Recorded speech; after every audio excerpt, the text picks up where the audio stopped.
Welcome to IVF This, episode 93, Embryo Transfers.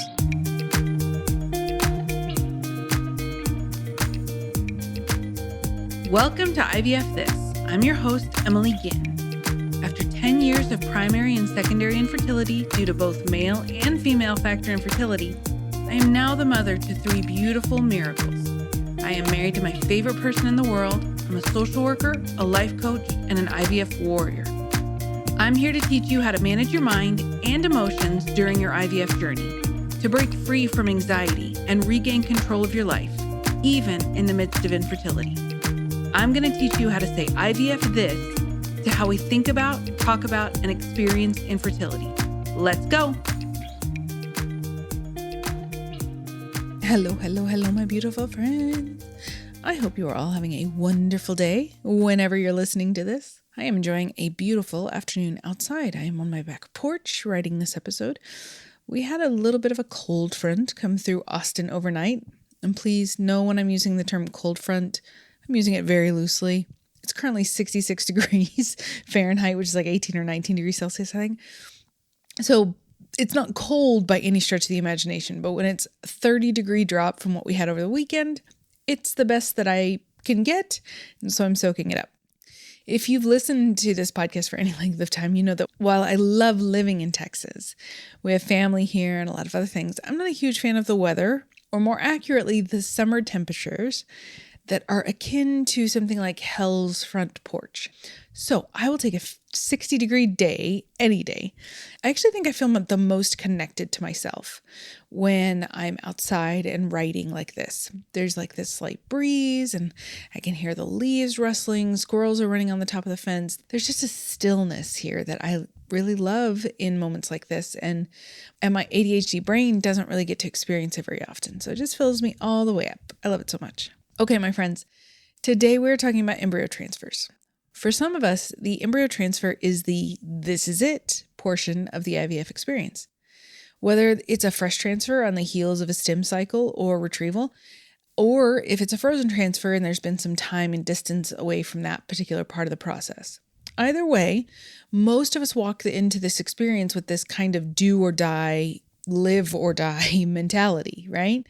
Not all of us, but some of us. There's a heaviness in the anticipation because of the finality of transfers, right? Like there's a little bit of ambiguity sometimes, like if it's a chemical or your beta, your HCG level is fluctuating a lot or slowly climbing, stuff like that. But most of the time, it's a pretty binary thing. You're either pregnant or you're not. There's no negotiation, no consolation prize, no participation trophy. So today I want to talk about the back and forth that our brains do that is completely normal. And at the end, I want to share with you one of my favorite visualizations that I love to work through with my clients that can use it between the transfer and the beta. Now, if you're super new to IVF and you don't know what I mean when I say beta, beta is the shorthand version of the beta HCG blood test. Many clinics, not all, but many perform a blood test anywhere from day 8 to day 14 post-transfer in order to confirm pregnancy. The reason that many reproductive endocrinologists, or REs, use this is because it's the most sensitive test that we have.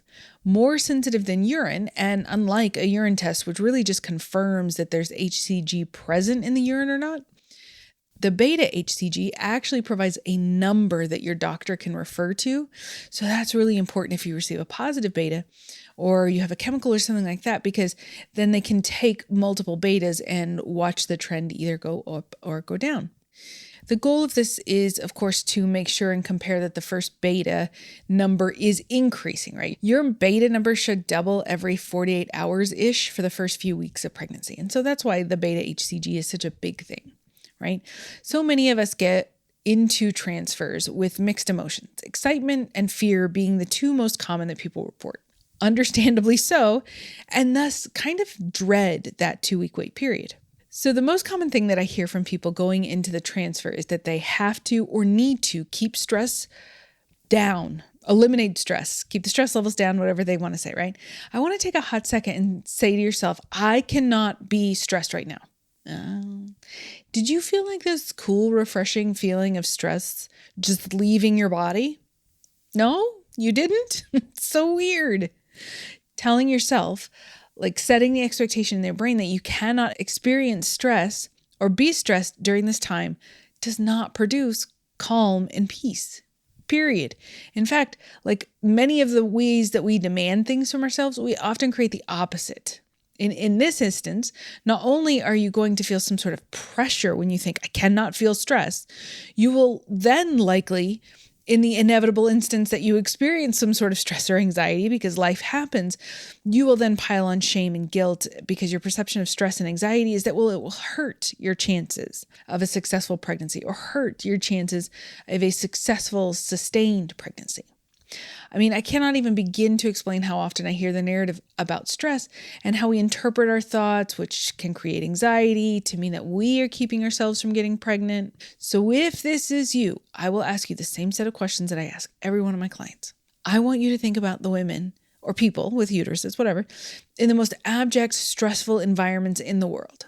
Like think Syria, Iran, Ukraine, the Democratic Republic of the Congo, Venezuela, places like that, where there is so much unrest, so much violence, so much uncertainty, objectively the most stressful environments in the world. Do you think that people still don't conceive and carry to term pregnancies in those environments? Do you? Spoiler alert, yeah. Yes, they do. The answer is they do every single day. If the problem was objectively stress, then we would see a dramatic reduction of live births in any one of those countries. But there's not. There's a professor of psychology out of Stanford University. I think her name is Kelly McGonigal. Shout out to Harry Potter. That published a book in 2015, I believe, titled The Upside of Stress. There, she talks about how our interpretation of stress being bad is actually more detrimental to our physical and mental health than the stress itself, which if you listen to me for any length of time or have otherwise been exposed to some type of thought work, the type that I use, you understand why. When we spend so much of our time thinking about how terrible stress is, then the moment we feel stress, we're automatically going to interpret that to mean we're doing something wrong, there's something wrong with us, and we probably are beating the crap out of ourselves about it and thus keeping that cycle going. Like within that model, there is nary an opportunity for you to find peace or calm. These feelings are not likely going to be able to be with you, like be available for you during this cycle. So you know me, I want us to be as realistic as possible about our expectations, both of the situation and of ourselves. If you have felt like a nervous wreck for the better part of the last however long you've been on this journey, what is the likelihood of you being able to stop that habit of worry, to just drop it, simply because you have an embryo transfer? And yes, I said the habit of worry, because worry is a habit, it's a behavior, it's an action. Anxiety is a completely normal and expected part of being a human. Without anxiety, we would have long since died out as a species. We would have ventured out on the plains without a care in the world and been some creature's lunch if we didn't have anxiety. Anxiety serves us incredibly well, and it's incredibly important as a function in our lives. It's just not terribly pleasant to experience. So waging war against anxiety, something that is incredibly common and by all accounts a very normal and natural feeling to experience, is not going to be helpful to you in what most of us would be considered an extremely or incredibly anxiety thought-producing situation. In fact, setting the expectation that you cannot or should not experience stress is unrealistic and will only serve to help you experience more stress. What I offer to my clients is that everything in this experience will be 50-50. You might have heard me talk about the concept of 50-50 before, but if you haven't, what I mean is that 50% of the time you are going to feel peaceful, content, happy, joyful, loved, or even just neutral, and all of the emotions in between. And then the other 50% of the time, you are going to experience emotions that are not so warm and fuzzy. Anger, resentment, jealousy, fear, anxiety, all of those things. That's just how it is. Think about it. Maybe you've ever left a job with people that you really like to work with, but the new job was such a great opportunity. Did you only have one emotion? No, you probably felt a mixture of sadness, fondness, anxiety, peace about your decision, hesitation when starting something new, grief because you love the people that you worked with and you really enjoyed working there, it's very rare that we only experience one emotion at a time.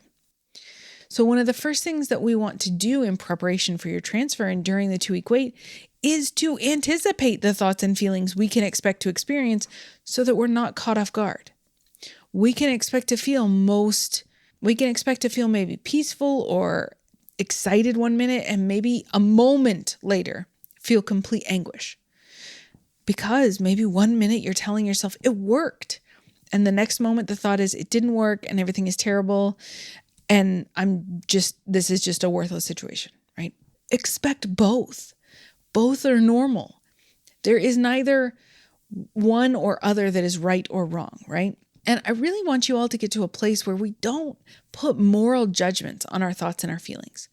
Thoughts and feelings don't have some sort of moral hierarchy, meaning that we are the only ones that decide what is bad and what is good. They're just thoughts and feelings, like an inanimate object. Do you think that if the fork tine thingy, like if you think that was ever bent, the tops of the forks, I think it's called a tine. Anyway, I'm not sure how to explain it, but if you saw that one of those were broken, would you consider that like a bad fork, like a morally bad fork? Probably not. You might end up tossing it in the trash, but that doesn't mean that there's something inherently wrong with it, right? It just means that the function of it wasn't working, right? So that's the same with thoughts and feelings. They just are. No right, no wrong. Some serve you, some don't. Most people are just in the habit of interpreting our thoughts and feelings in this good versus bad binary sort of thing. So that's number one. If you have thoughts are racing because it did work and it didn't work and you're going back and forth and you feel like you're going crazy, that is completely normal. But until the beta, it's all just a guess. Until you get that phone call, you don't have any proof. So that's one of the biggest things that I want y'all to focus on during the time is that at any point that your brain offers you it did work or it didn't work, there's a 50-50 chance of either one of those being true. But until the tests come back, we have no way of knowing. One of the biggest reasons that our brain takes us through these worst case scenarios and catastrophizes is because it thinks it's helping you. It thinks, well, if we do this or we do that, like if we temper our expectations, then it will hurt less. But can you quantify less compared to more? Like, what does that look like? Those aren't measurable things. So what you're actually doing when you're catastrophizing, you're just hurting yourself ahead of time. That's it. You're just like pre-suffering. Because until you have that answer, that certainty, either way, then you don't know what is going to happen. The kicker is that you could be right. But again, if you only could be right, but we don't have any way of knowing. So that going through that exercise of one thought and one bad thought, one good thought, back and forth, or telling yourself it didn't work, it's not going to serve you because you have no way of knowing. You're just suffering ahead of time.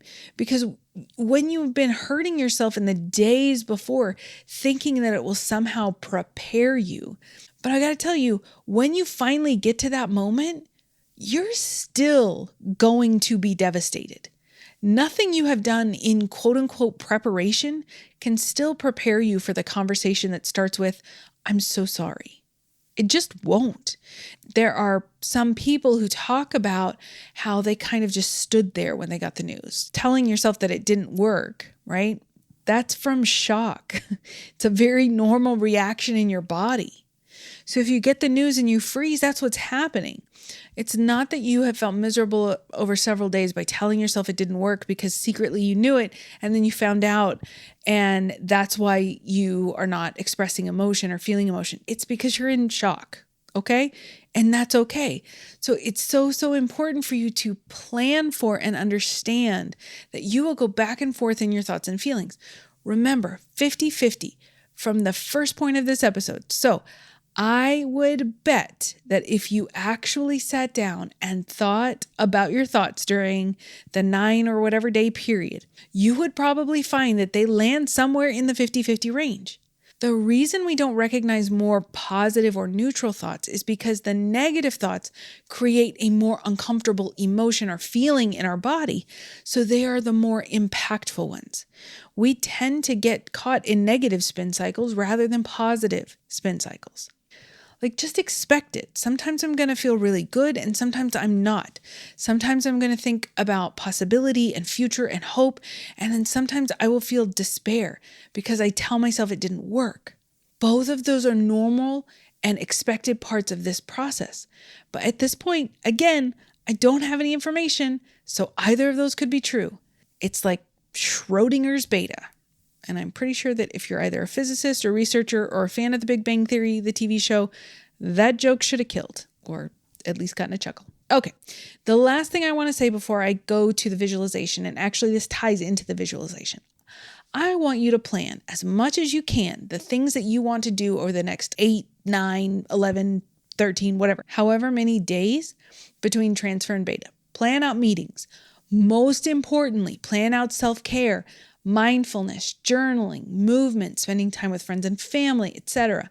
Plan out foods or meals even if that's something that would interest you. If you want to spend time with friends or something, like get that girls' night on the books. The reason is that most of us walk into this time and we think we'll do this and we'll do that and maybe this, like it's all flight of fancy. But that many of us don't do those things because we feel so overwhelmed and want to hide away. Now, by making the plan, and this is for all you perfectionists out there, does not mean that you have to follow the plan. You don't have to go out with people on a day that you're not feeling particularly people-y. If you make plans with people, I urge you to just be transparent about it. Like, I really want to hang out with you and spend time with you, and I think it would be really good for us to spend time together. Can we plan for dinner on Wednesday? But I want you to know that I'm in this really tender time. And if I cancel for some reason, it's not because of you. Like, I don't want you to take it personally. It's because I might be struggling in that moment, right? Love you, bye, right? Many of us experience infertility and IVF with this kind of self-induced isolation, but not all, again, some of us, but most of us don't know how to articulate our needs very well. So the thing that kills isolation is connection. Connection with people that you love, the things that you love, all of that. When you walk into the beta wait and you haven't planned for some of the ways that you can take care of yourself, and then in duress, try to recruit your brain to problem solve how to feel better or to try to initiate some sort of self-care, is probably not going to be really effective. That part of your brain will not be accessible to you because during stressful situations, the brain shuts down that part of your brain that does executive functioning. So plan out how you're going to take care of yourself by connecting to yourself and to others. Okay, now this leads me to the visualization. The visualization that I'm going to share with you is all about creating connection to you and that M baby. As always, this is optional. No one is handing out test scores for this. If it works for you and you feel really connected to yourself and your love and your beautiful baby, that's beautiful. If it doesn't work for you, or if you're thinking about it creates more anxiety or pain, then don't do it. Doing something out of a sense of obligation is not connecting to yourself. Not doing something that doesn't serve you is a beautiful way to build connection with yourself. So either way, take it or leave it. I won't take it personally, I promise. So here's the visualization.